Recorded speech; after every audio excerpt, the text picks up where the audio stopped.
Everyone hear me? Sounds a bit too loud, but maybe it's okay. There will be no humour. There will be no laughter. Just a heads up before Greg's speech. What a day. What a great ceremony.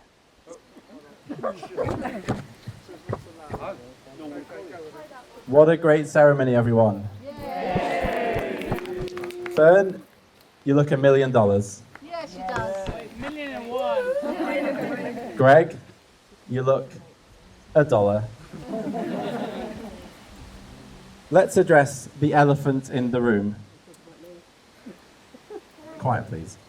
Let's address the elephant in the room. How can I be Greg's little brother when I've got so much less hair? Well, mine decided to leave before it became as grey as Greg's. Greg was born into a loving home. 2.5 years later, I was born, and the love turned to hate. Greg and I were classed as disadvantaged children, as we attended a non-Jewish school. Thank you. Thankfully, a few years later, we moved to the King David School, and the safeguarding was lifted. When Greg sat his entrance exam, he was so bad at Hebrew, he was placed in middle set.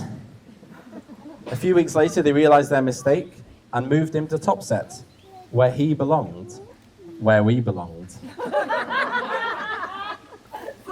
We often think of ourselves as a real-life Fraser and Niles. Me, a psychiatrist. Greg, with outstanding questions surrounding his sexuality. We both flourished in school, Greg achieving all A's in his exams, me achieving all A stars in my exams. Greg went to Warwick Uni, aged 18, to study maths. He grasped this opportunity with both hands, becoming lead singer of the prog rock band Ignis. The Bore magazine described their show as an atmospheric, energetic, instrumental, with keys alongside funky guitar, bringing a new vibe to the venue. Lead singer, instrumental.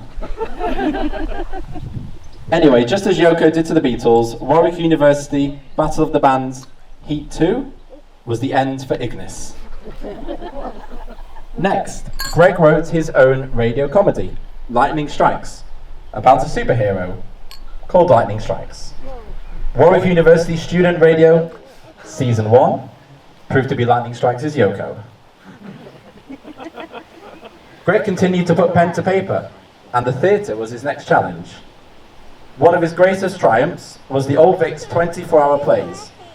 Greg presented his new production, Oh What a Super Injunction, to a packed audience. This was under the artistic direction of Kevin Spacey. Unfortunately, Mr. Spacey could not be here tonight, but he did generously pay for the all-boys choir, who will be performing later. Oh What a Super Injunction became a feature-length play and took up residency at the Old Red Lion Theatre. The stage called it a funny new farce, sharply written, deftly performed, and genuinely droll. What a treat! Everything Theatre described it as a really funny play that held the whole audience in fits of laughter throughout. I saw it twice. Greg is now an estate agent. On a serious note, I'm very proud of everything Greg has achieved and couldn't ask for a better big brother. When I got married, I made the easiest decision of my life, to make Calvin my best man and Greg Toastmaster. There have been many momentous days in Greg's life. The day he became a vegetarian. The day he stopped eating fish fingers and became a proper vegetarian. The day he punched Simeon Kessler. The day he was Toastmaster at my wedding. But most of all was the day he met Fern. Thank God for you, Fern. Otherwise we would have lost Greg to a life of bourgeois playwright meetings. I'm joking, of course. Greg was in fact a loner before you came along. Now he's a loner who lives with someone. Fern, as I'm sure all you'll agree, is much too cool for Greg. And she's really brought him out of his shell. So much so, as many of you have had the misfortune to witness, he now dresses like a modern-day, white, Jewish gangster rapper. I imagine their conversations resemble Beyonce's discussion with Jay-Z in Crazy in Love. Fern, it's the way that you know what I thought I knew. It's the beat that my heart skips when I'm with you. But I still don't understand just how your love can do what no one else can. Greg, young Hove, you'll know when the flow is loco. Young B and the ROC, old G, big homie, the one and only, stick bony, but the pocket is fat like Tony Soprano. Fern is the Beyonce to Greg's Jay-Z, the Jada to Greg's Will, the Aaliyah to Greg's R. Kelly. Fern is the best thing to ever happen to Greg, and Greg is the luckiest person in the world. So if you would all please raise your glasses and join me in a toast to Fern.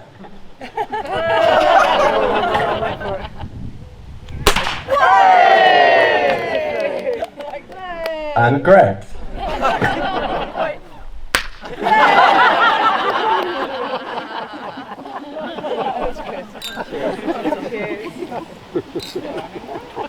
Oh, well done. Well done. Very good. Well done.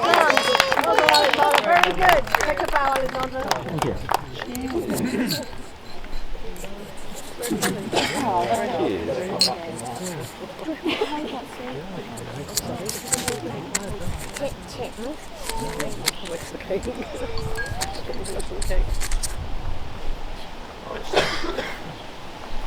Hello.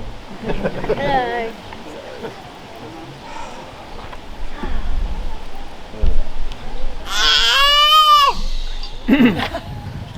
You know, in preparation for today, Alex actually took a comedy course in Edinburgh. Breaks your heart.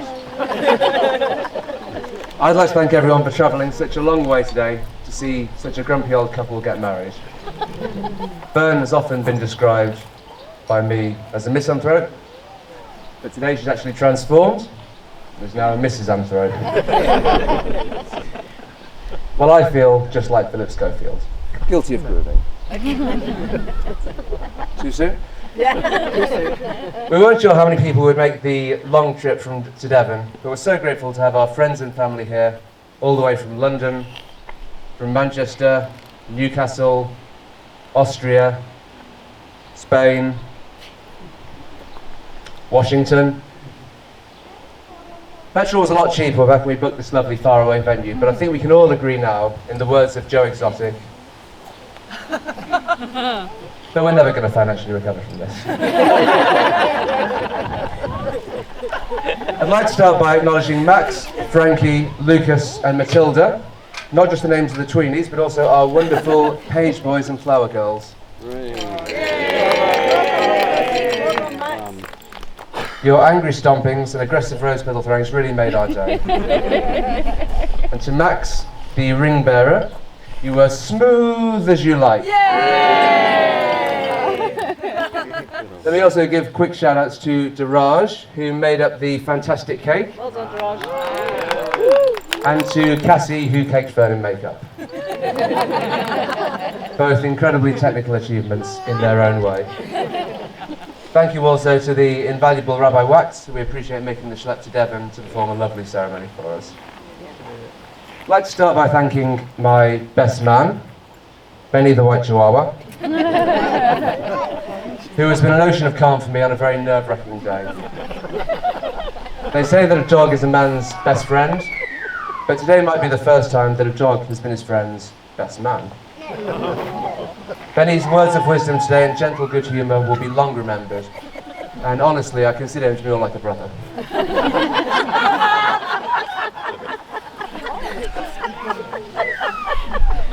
I'd like to also thank Alex for the Sunday roast. Alex has been fulfilling the role of Toastmaster today, bringing to an end, as he's told you, an uncomfortable tradition that started at his wedding with some random fop called Calvin. That was my reward for a lifetime spent guiding Alex, doing everything in my power to shape him into a bastion of good humour, taste, and moral fibre. I failed, but I deserve better for trying.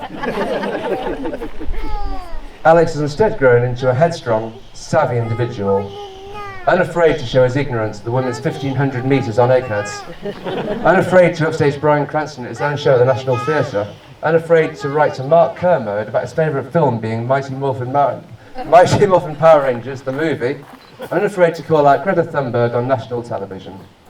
She's not a scientist. Even though he's my younger brother, I feel like Alex has actually taught me many things, specifically what being a Toastmaster is and what shame feels like. On a happier note, Alex and Mariana did welcome their third child into the world just 3 days ago, so let's raise a little baby toast to Daphne Bree. Alex, the boy genius, has cleverly planned for Daphne to be born the day after the wedding, but luckily Daphne wasn't having any of this. We like you already. To Mum, Dad and Hosanna, I want to say thank you. I feel like I was always destined to work in lettings, having had to deal with insane rentals on a daily basis for most of my adult life. Mum has always been there for me. Whenever I'm having a tough day at work, feeling stressed, I'll inevitably get a text from Mum asking why I'm not playing an online Scrabble. I hope you're having a good day, Mum. I'm sorry there weren't any mushroom volleyballs. To Dad and Hosanna, you've always been there with good advice, vital feedback and endless facts about the private lives of Brazilian Liverpool players. I'm sorry that there wasn't any for offer. We did ask.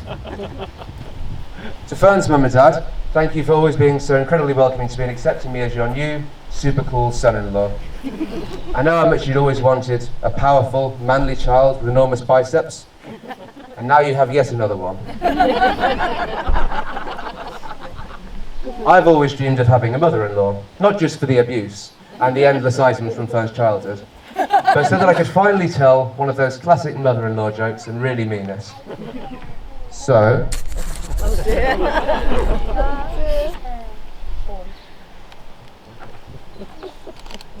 I remember when we came back to the studio flat and found 6 men beating up my now mother-in-law.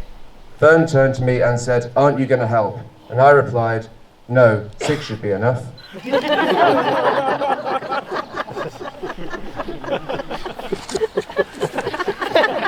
But as it turned out, 6 wasn't enough, and Fern's mum's never forgiven me for that.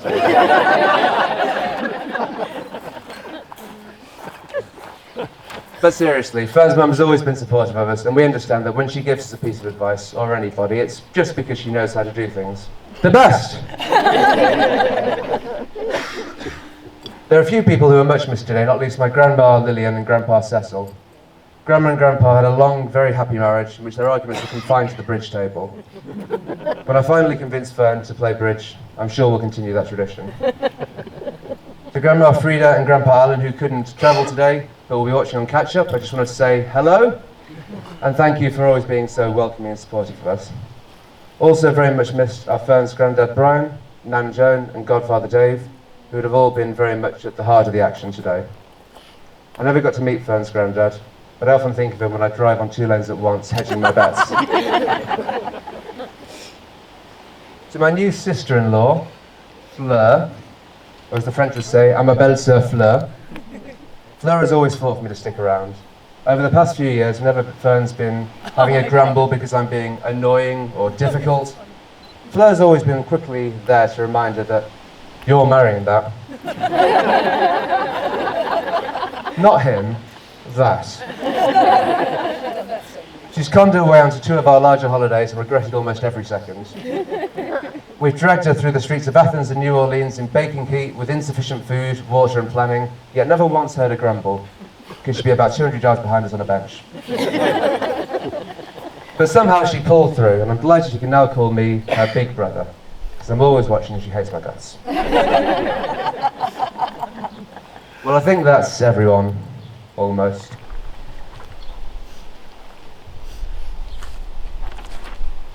I'd like to say a few words about my other half, my trouble and strife. That's not rhyming slang, just an incredibly accurate description. Let me start by saying, Fern, you look absolutely handsome today. And the groom with the view. To those of you who are meeting my wife for the first time today, I thought it might be useful to give you a few cheat codes, just a few of the nicknames of Fern that might help sneak you into the inner circle. She's Fernie, Ferniekins, Fernando, Fern of Green Gables, Mousekewitz, Infernal Affairs, Financial Fair Play, Mike and Fernie Winters, The Fern Has Turned, Part of the Furniture, Felice Navidad, Detective Fern McNuggets, Little Ragarm Muppet, Fern But Fair, David Furnish, Disco Inferno, or just Disco for short, Gremlin, Super Fernie Animals, Fernal Sanders, and one new one for today, Mrs. Fern Skolnick Mansfield. And Mr. Gregory Skolnick Mansfield. Because you can always tell it's a shotgun wedding when the groom comes out double-barreled.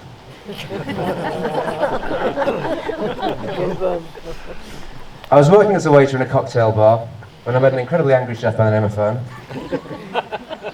I was skiving in an upstairs kitchen when in burst a fireball of anger and stress. I asked the fireball what was wrong, and it spent the next 10 minutes ranting about various issues it was having with chefs, ingredients, customers. Well, that was probably the first time I slightly zoned out during the Fern rant, but at the end of it, I put my hand on her shoulder and whispered something vaguely supportive.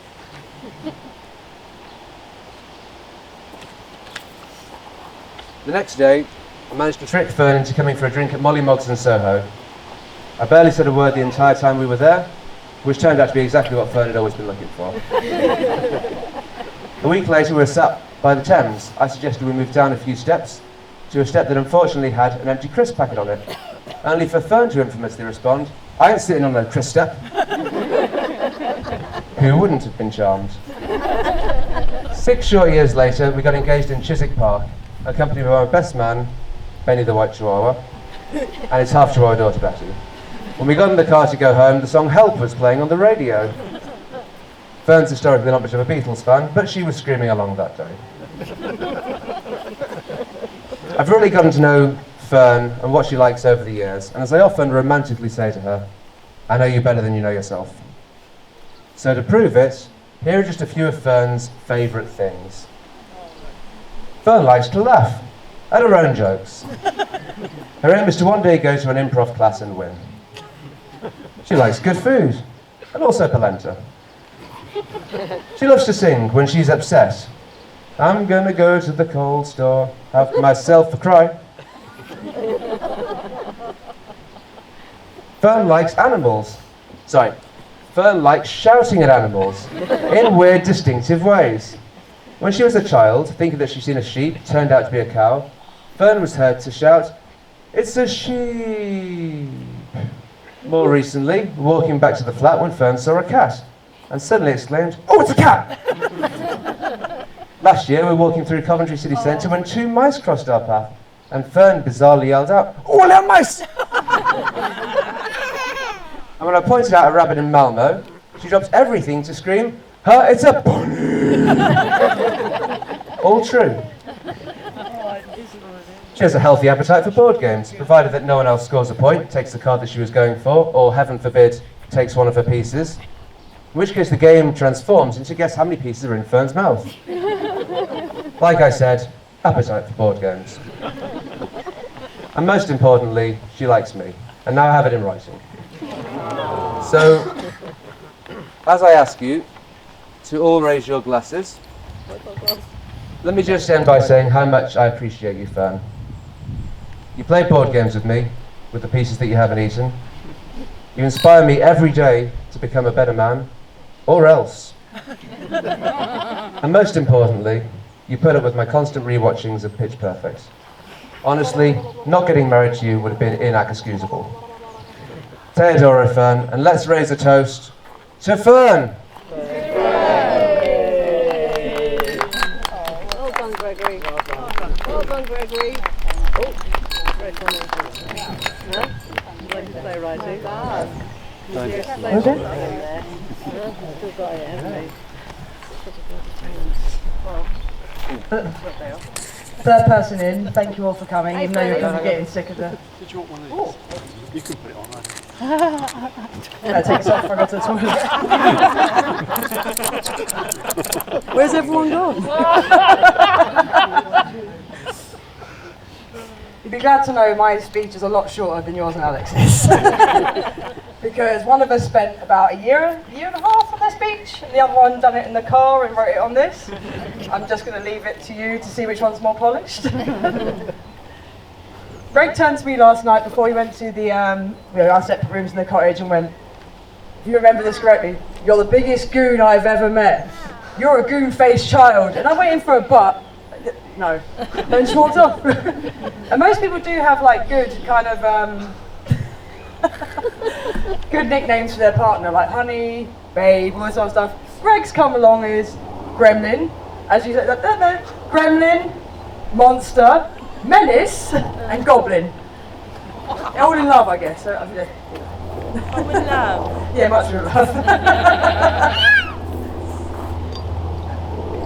Me and Greg, as you know, if you look at us, don't really appear as a typical couple. And if you probably stumbled into this wedding, you'd think it's a forced conversion therapy wedding between two. And Greg really didn't want me to do that joke. Greg isn't a fan of offensive language. I think I've heard him swear once in my life, to the point where he self-censors him. When he does a rap song, which he much enjoys, he self-censors. So you get down to a point, you could probably do a Wu-Tang song in about 4 words. Speaking of languages though, Greg is very good at language. If you go on a holiday, he picks it up pretty easy, he's got the words here. And no one really knows, but he's fluent in sign language. But seems to only be able to do it when he's in the car driving.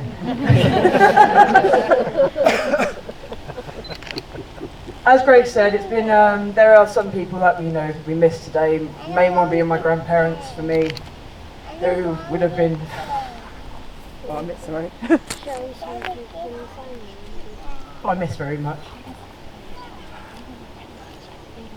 Oh, sorry. I was like Dave singing over again. And Dave would have been nice to come home. He was really like a fan where he left. Last bit about languages is Hannah's here, coming away from Austria, and she's the reason I'm trying to learn German, because who else am I going to talk to? When I first started to learn German, Hannah said to me, the only phrase you need to get by, the only phrase that you need is Hannah ist wunderschön. Try ordering a coffee with that. But Hannah ist wunderschön, and ich liebe my Hannah Berlin. I'll say thank you very much everyone for coming. I know it's been a bit of a pain in the arse, just considering Glastonbury's on. And thank you for not, ditching us for the bigger party. But, just have fun. And thank you very much for the roasting and not going too hard. And, everyone have a good time at the disco tonight, and don't turn it into Jews versus Cockneys.